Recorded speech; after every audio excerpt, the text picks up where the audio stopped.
Hello, Patriots! This is Living with Liberty, your source for common sense and truth.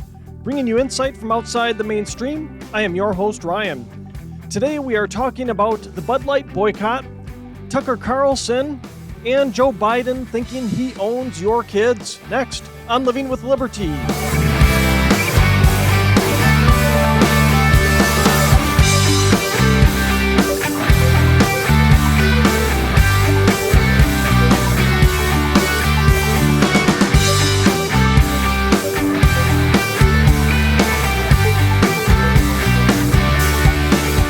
The Bud Light boycott be the turning point in driving politics out of business?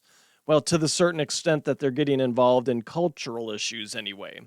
There's still plenty of reason for business to be involved in government, things from regulations to getting, new plants approved, things like that. So there's still a reason for business to be involved in politics, but more so from the regulatory side, not from the cultural side, not from the pushing an agenda side.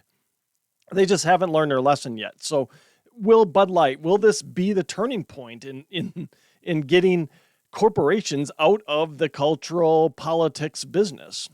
Up until this point, if there's been one industry that has really stayed out of the culture war fray, it's been the beer industry. I'm going to guess that with the troubles at Bud Light right now, both Miller and Coors executives are having all marketing plans run by the leadership team. One, because right now they're capitalizing on people turning away from Bud Light. And two, just to ensure they don't end up like Bud Light. Now, depending on which media outlet you listen to, this is either a boycott by conservatives or a conservative-led boycott. Now, I'll tell you that neither is true. If it were, it would not be nearly as successful as it has been in dropping Bud Light's sales and market share over the course of this past month here. Their customers are not all conservatives. Now, are conservatives making the most noise about it? Yeah, probably. Are they the ones leading the charge? Maybe. Right. We'll leave it at that. I hesitate to say that conservatives are leading this boycott. The media wants you to believe that because they want a bad guy, a boogeyman to point to. Oh, those nasty conservatives, they're leading boycotts of companies, right? So I hesitate because just for that simple fact, it wouldn't be as successful if this was a conservative-led boycott. Their customers are not all conservatives. They're hardworking blue-collar Americans, some of who are in unions. So chances are they vote Democrats. Some of them are, part of the LGBTQ community, I'm sure. Right? Some of them are white-collar workers. But the point here is Bud Light got out of touch with who their core customer is. Right? Their core customer is that blue-collar American, that blue-collar worker who, after a hard day of working in the factory or on the construction site or whatever, just want to go have a beer and have their beer not be political. They want an escape. That's what beer, that's what gathering and sharing a beer with somebody is. It's just an escape from whatever's going on during the course of a day, a week, a month, whatever, right? So it shouldn't be political. Now, the vast majority of beer drinkers are men, so there you go. There's another key group. And again, not all conservative men. Yes, women do drink beer. Yes, they do. But the demographics are what they are for beer drinkers, and that's skewed towards men. It just is.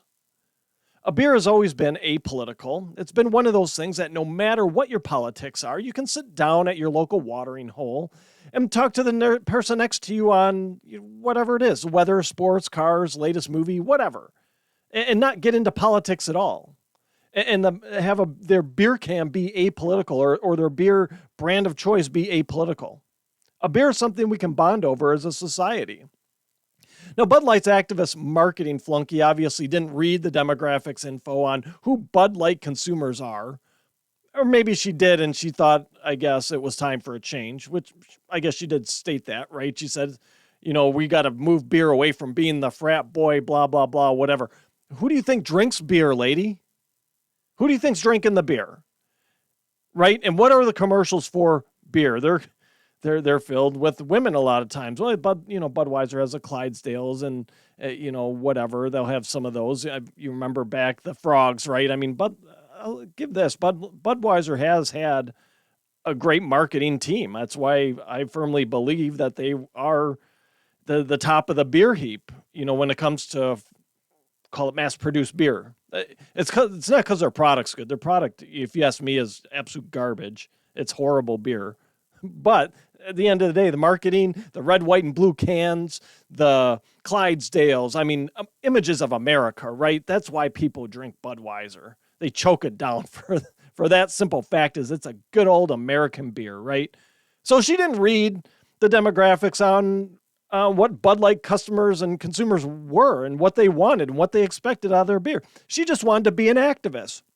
She just said it's time to get away from this marketing and whatnot of the frat boy mentality, right? Those were the words that came out of her mouth. So the whole stunt of putting Dylan Mulvaney's face on a can, even if it was just a commemorative 12-pack or whatever it was that was given to him, they publicized it, right? It went out there, and all it did is it pissed off a wide swath of their customer base. I will say it again, Democrats and Republicans alike, because not all Budweiser drinkers are Republican or conservatives. And now, because of this, because she decided to go off in a totally new direction that didn't fit the brand, she, along with her boss, are at least right now on involuntary leave, which is basically a step to getting fired. They didn't do their job. They didn't understand what their job was. Their job was to grow the brand. Their job was to stay apolitical and to keep the image of Budweiser, Bud Light as an American beer that anybody can drink and you can bond over, right? Now, boycotts generally don't work, and we saw that with Goya, who experienced record sales after the left called for a boycott of Goya because the owner met with Trump. All he did was, I don't remember at this point because it was so long ago, and I didn't go back and look, admittedly, to refresh myself on a story, but if memory serves me correct, he just met with Trump. He didn't, endorse him or anything. He just met with Trump and said some nice things about the policies he had.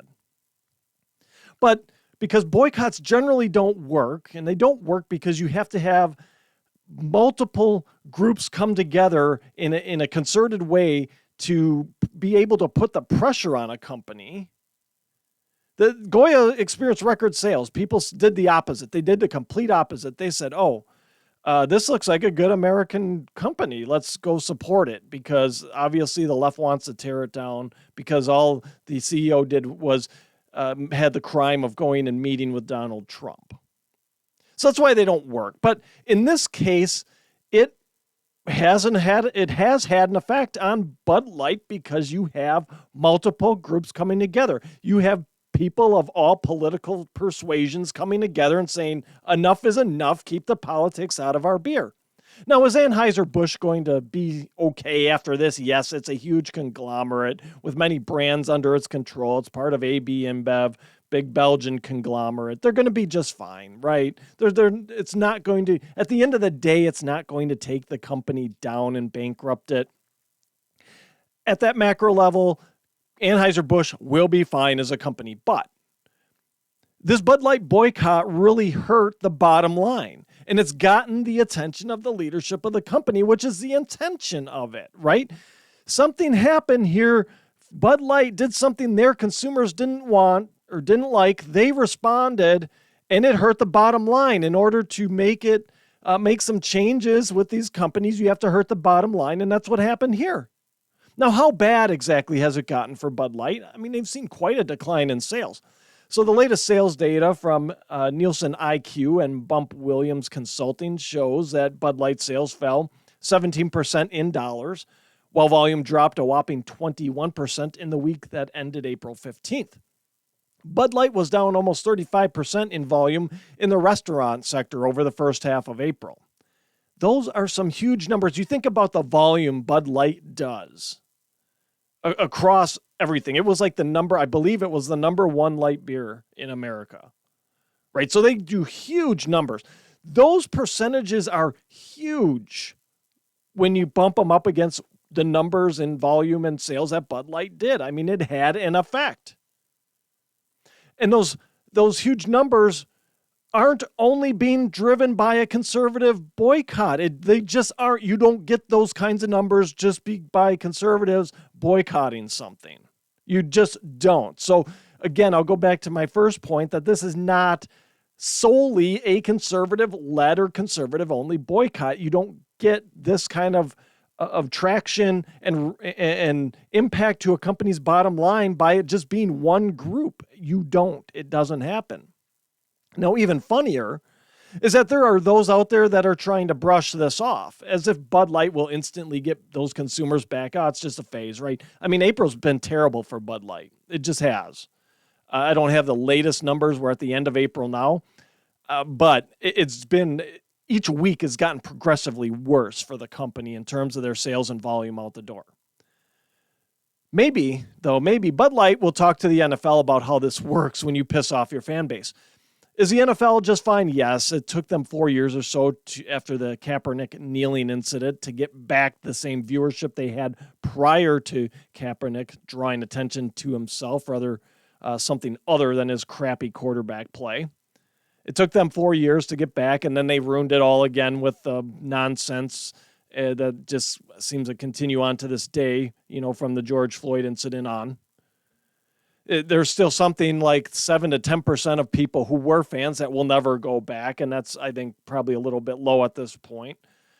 That will only compound over the generations as those people who just walked away from being fans of the game don't introduce the game to their kids or grandkids, handing it down generationally, so to speak. That'll happen. It happens. The same will go for Bud Light. Additional to that, to Bud Light, they're just not going to gain their consumers back like in the snap of a finger. It's just not going to happen. So additional to that, you had Anheuser-Busch attempting very weakly to right the ship here. You had them throwing out the Clydesdales, throwing out not political, but patriotic messaging here. And it's all was an attempt that people saw right through. They came out with an ad campaign on social media that, again, had patriotic motifs. And according to Brian Young, a piece in the Epic Times by him, they thought, the executives there thought that it would calm the outrage among its base. They figured, we'll just throw this patriotic media blitz, social media blitz out there. That'll be enough to calm the masses out there and get them back drinking Bud Light.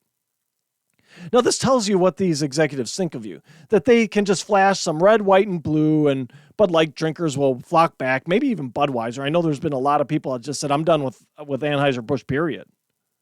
Right? I've seen it on social media land. I'm done with it. Right? Now, what that translates into a nationwide and extrapolate the data, I don't know. I didn't do the statistics of what I saw in my small sample size, but it's a real concern because you have people drinking those tangential brands that will now go and look, this is an Anheuser-Busch brand, I'm not drinking it. Right? So you have even that leakage of consumer, if you will, from other brands that are not Bud Light. So these corporate executives think you are stupid. They think they can just flash some sort of fancy marketing campaign, something that was on brand, and you'll flock back. Now, in actuality, Anheuser-Busch didn't really get away with this awful attempt. As Young notes in his piece here, he says this: the social media campaign was panned by many online users, some of whom framed it as a hypocritical attempt to win back conservatives outraged by the Mulvaney partnership. Again, I will go and say it's not even necessarily just the conservatives. There's a lot of other independents, Democrats, et cetera, who need to be won back as well. It's just not conservatives. Like, can we just drop that already? So that's about the only thing I don't agree with here with Young's article. But, outside that, the people saw through it. They said, you're just trying to pander. You know what? You're just doing even more political nonsense. Why don't you just come out and make a real statement, right? Make a real apology. Say, we were off brand. We're sorry. We knew this isn't on brand for us, yada, yada, right? I mean, that's all they had to do. Have have a conciliatory tone to it. I mean, that's exactly what it was, though, too. I mean, Young hit it. It was an attempt by these executives at Anheuser-Busch. They said, hey, sheeple, here's some Clydesdales and flags. Now go buy some Bud Light. That's what this ad campaign was. Shut up. Here, quit boycotting us. We're losing a ton of money. Here's some flags. Here's some Clydesdales.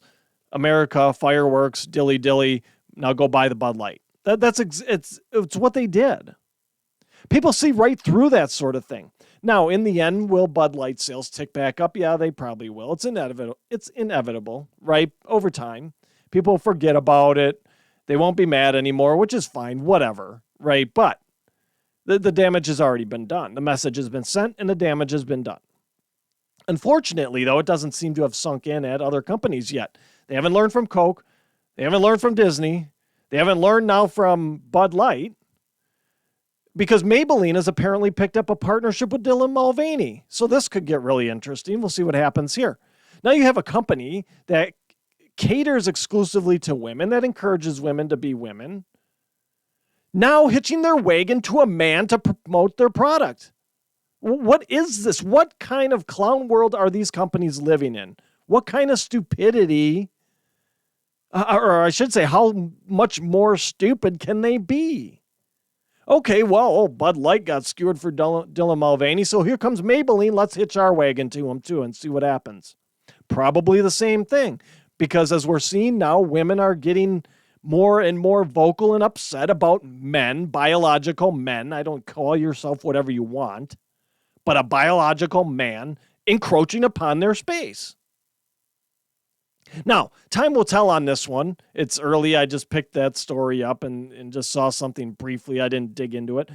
So time will tell on this one, because as I look at it, as I see it, it seems to me that the march or the attack on women in our society marches on.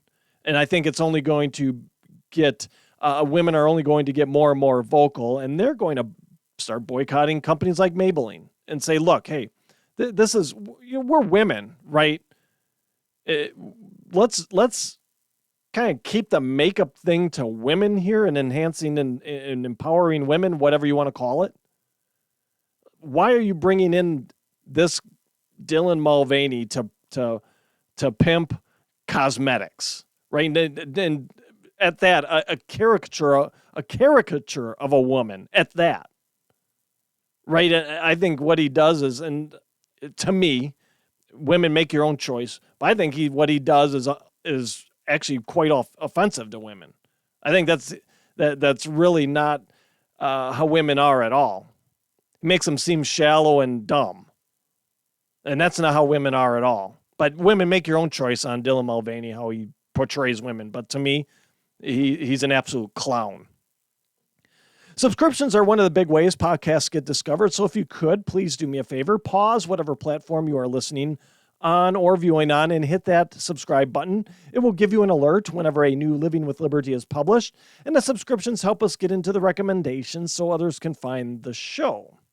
All right, next story here, Tucker Carlson. The fallout in social media land and even legacy media, for that matter, over Tucker Carlson leaving Fox has been entertaining, to say the very least. Leftists and swampers are too happy. Conservatives are too mad about this. Now take a listen to this cringe fest from the cackling hens at the Spew. Word has just come down that Fox News Media and Tucker Carlson have agreed to part ways. We thank him for his service to the network and host of the prior contributor. Wave.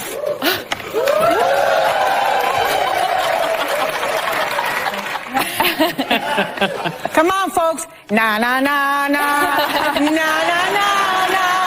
Hey, hey, goodbye. None of them seem to be embarrassed by their conduct. They never are anyway. I mean, this just was it just was so cringy. I cringe just even bringing that clip to you and listening to it again. It was horrible. And it just seemed forced, right? It just seemed forced. Like that's what we were supposed to do. Oh, Tucker's gone from Fox. Yay. Raise the roof or whatever the hell Whoopi did. I find it embarrassing just watching the clip. I'm embarrassed just watching it. I'm embarrassed for them because they're acting so stupid. Now, I hate to tell these clowns, Tucker isn't going anywhere. He may take a little break. He may not be on Fox anymore. He may have something where he contractually can't jump right back into media right away or start his own thing or jump to another channel, company, whatever, but he will be back. At the very least, he has a huge Twitter following, and I'm sure it's getting bigger. So he will be able to get his message out there. He'll be able to post videos. He'll still be able to talk to people. And he'll probably be able to talk to more people than he did at Fox, and he had the most viewers out of any cable news channel show anywhere.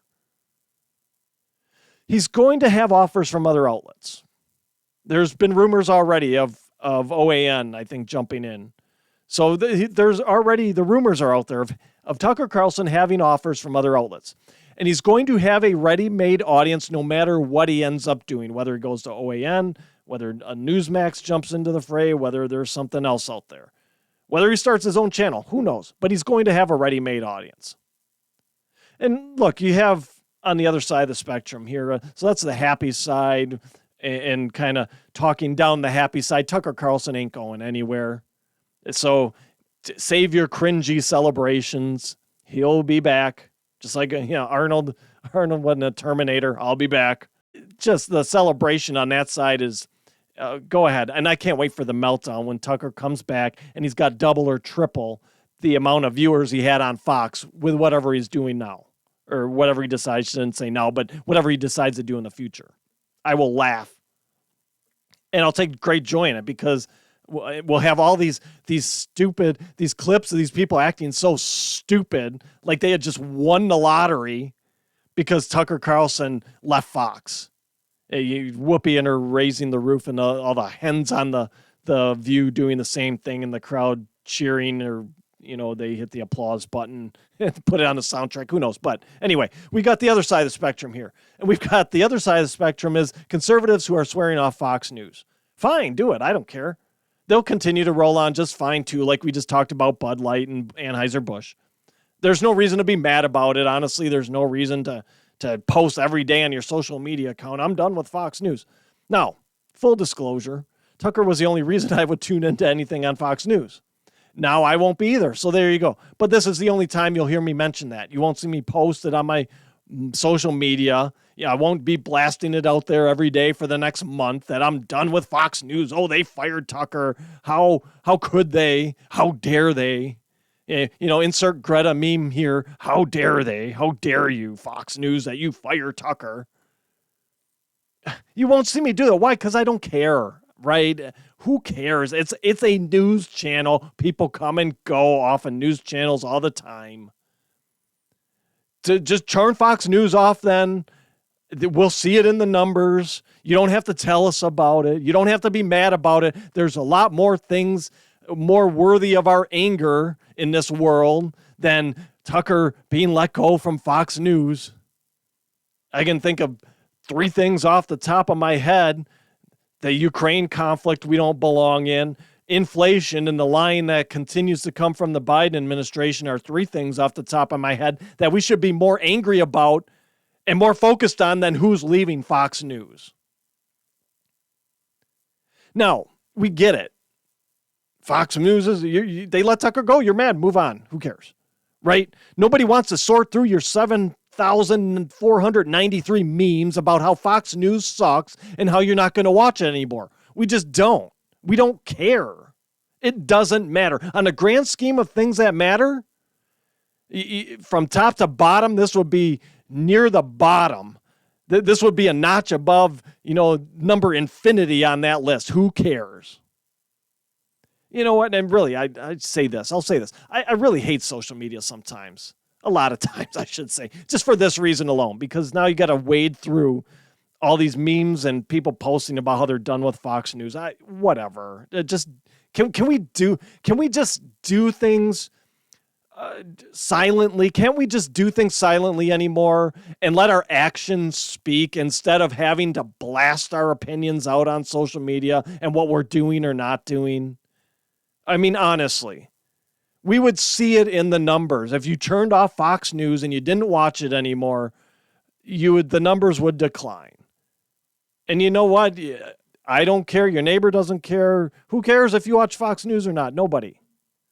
Now, Tucker was one of the very few left on legacy media that would challenge everything. So I understand, some of the outrage, if you will, about him leaving because that was the voice out there. But again, he's got many other outlets. He'll have many other opportunities. So he's not going anywhere.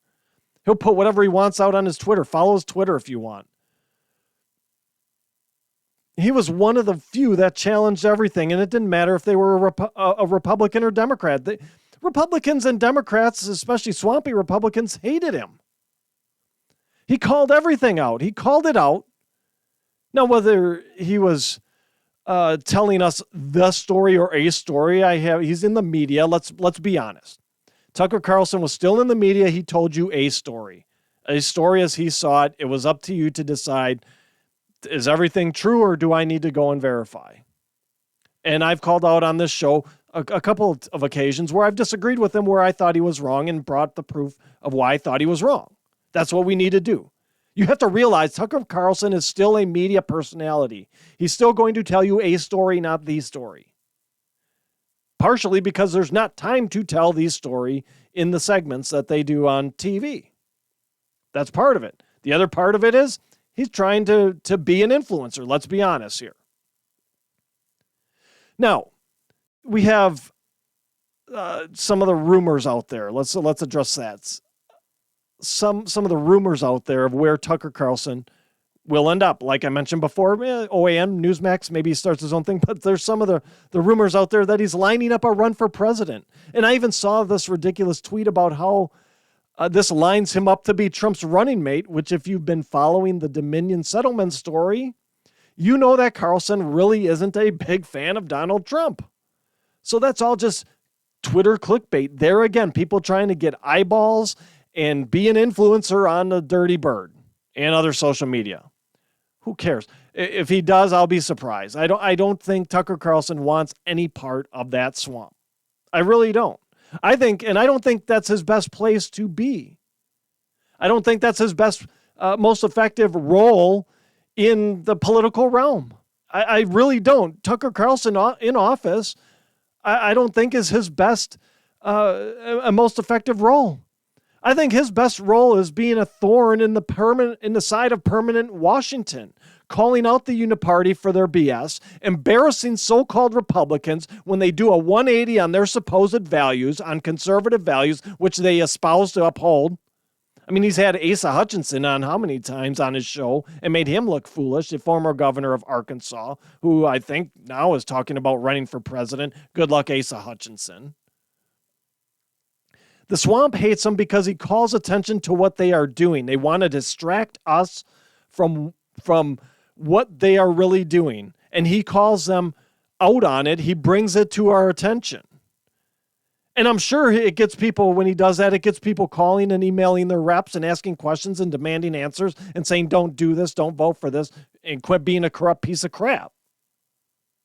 What I could see happening is Carlson going independent, the independent route, becoming even more of a modern day muckraker, if you will, because I think he kind of fit that mold with his show and how they handled it, or how he handled it, and his producers, et cetera, on Fox. I think he was doing some of that muckraking out there. So I see him doing something independent, joining the likes of Project Veritas and whatever James O'Keefe's doing these days, and numerous other independent journalists out there who are bringing corruption to light. I'm not saying that Tucker Carlson's going to team up with any of them.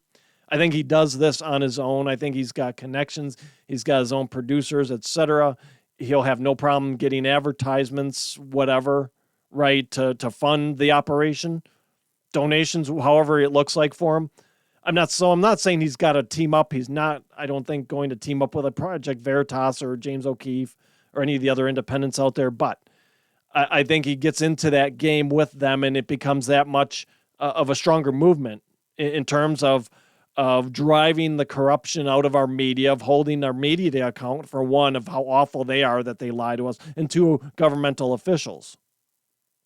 So I'll say this, conservatives, just calm down. Calm down. Tucker Carlson's going to be better off for leaving Fox. He's going to be better off. And the lefties out there, you shouldn't be celebrating too loudly. He'll be back, and he'll be stronger than he was before. If you are listening to the audio-only show and your platform allows for reviews, please give us a 5-star review. It helps others find the show. Whether you are listening to the audio version or viewing on Rumble or YouTube, hit the Rumble or thumbs up button. The more interactions we have, the more the show gets into the recommendations made by the algorithms, and the more we are able to spread the truth. All right, finishing up for today. The Biden administration wants your children. Take a listen. Rebecca put a teacher's creed into words when she said, "There's no such thing as someone else's child. No such thing as someone else's child. Our nation's children are all our children." No, Joe, my children are not the nation's children. They are not my community's children. They are my children. They don't belong to any governmental entity. They don't belong to some collective. They are mine. They are part of my family. My neighbor's children are their children. They're not my children. There should be no doubt as to what this administration and the lunatics in the Democrat Party think of your children and what they actually think of your parenting skills. There should also be no doubt that they are going to continue to come after our children, doing what they can to remove the influence of family, influence of parents, influence of faith as well. Well, if we're being honest here, the influence of the Christian faith.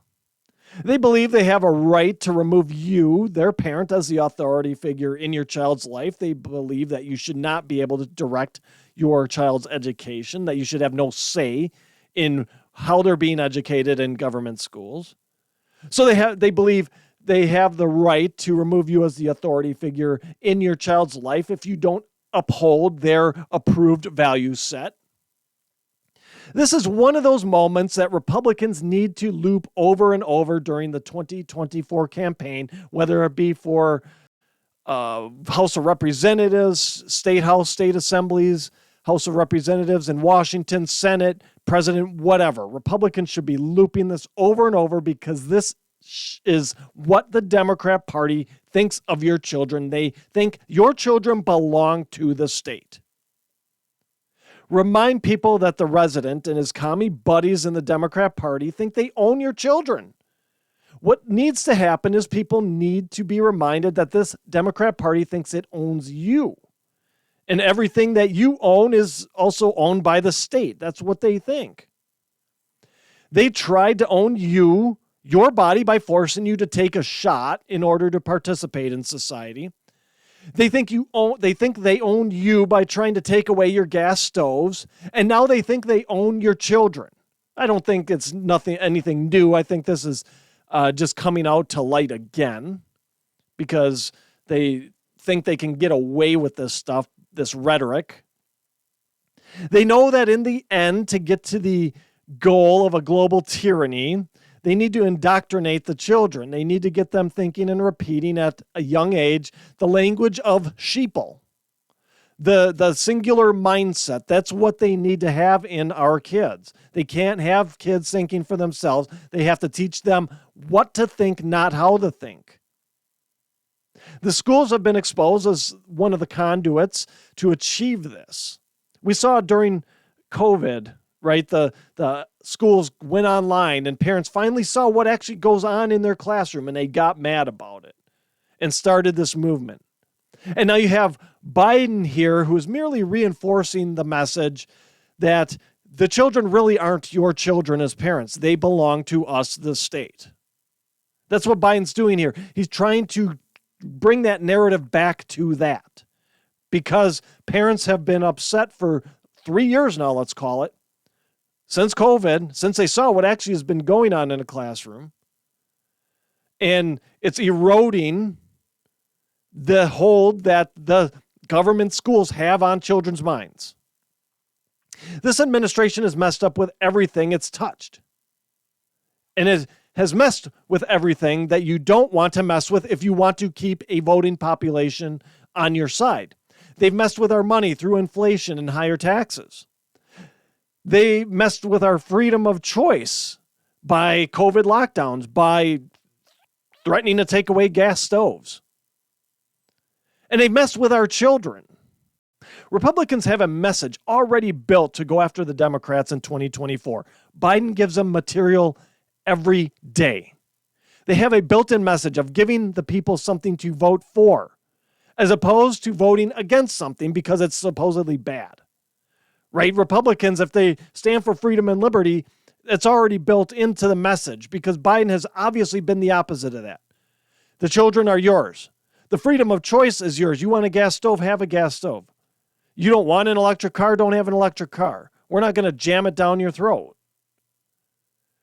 Republicans better take advantage of the gift they are being given by the Biden administration. Before I go, don't forget to tune in live to Rucksack Radio on Tuesdays at 7 p.m. Central for Laughs and Liberty with Tom and me. You can watch us live on Riverside FM, Rumble, YouTube, or Twitch. We love engaging with everybody in the chats, so tune in. It's always a good time. Friends, that's my show for today. Thank you for tuning in. Please check out my website, livingwithlibertypodcast.com. There you'll find links to my past shows, my original articles, as well as other resources to help arm you with knowledge in fighting off the prevailing narratives of the day. While on my website, shop my store, Living with Liberty Outfitters. Lastly, I'd be so grateful if you shared, subscribed, and left a positive review of the show, should your listening platform allow. Subscribing helps us move up the charts and helps more people find the truth.